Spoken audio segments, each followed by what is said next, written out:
So, mula nung kinuha ninyo yung pera sa bangko at tinurn over kay Colonel La Chica, may pagkakataon ba na hinawakan yung pera ni VP Sara? Wala, ma'am. At masasabi mo ba kung nakita man lang kahit isang sentimo nung pera ni VP? Wala, ma'am.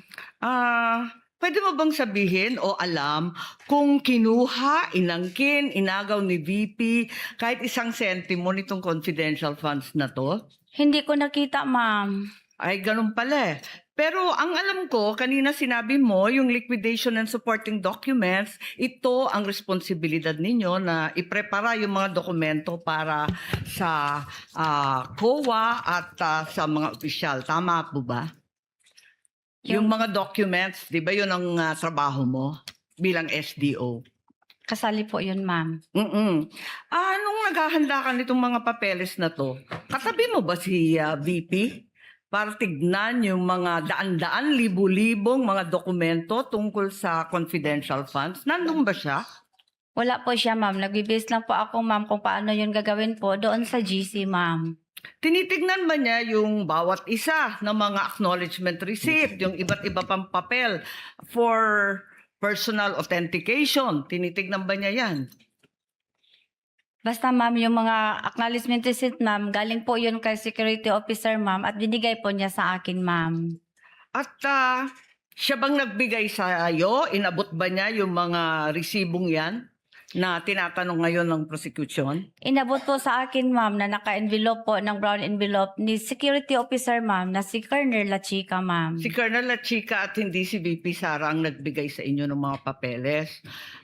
Siya ba ang kumuha ng mga signature nung mga nakapirma sa resibo? Si Colonel La Chica po ang security officer, ma'am, at siya po ang nag-implement, ma'am, ng mga various confidential activities po, ma'am, on the ground. May nakita ba kayo na may kaduda-duda, alanganin, kakaiba sa mga dokumento? Sabi ninyo, wala naman suspicious, irregular, or questionable, di ba? Kanina. Tama po ba yun? Doon sa mga dokumento, wala ka naman nakita na findings na may suspicious, irregular, or questionable, di ba? May ano po lang yun, ma'am, yung mga walang name, walang pirma, walang date. At bini-verify ko po yun kay security officer po, ma'am, na si Colonel La Chica. So binuno ninyo to at tinama. Yung ba? At masasabi ba ninyo na alam ni VP Sara na may depekto? Alam ba niya na may kakulangan, may pagkamali sa mga supporting documents o hindi?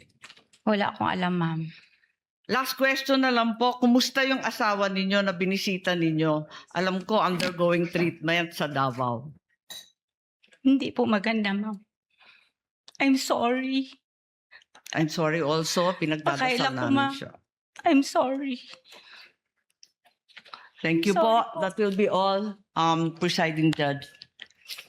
Thank you, Senator Judge Marcos. Inom kayo ng konting tubig, Ma'am Gina.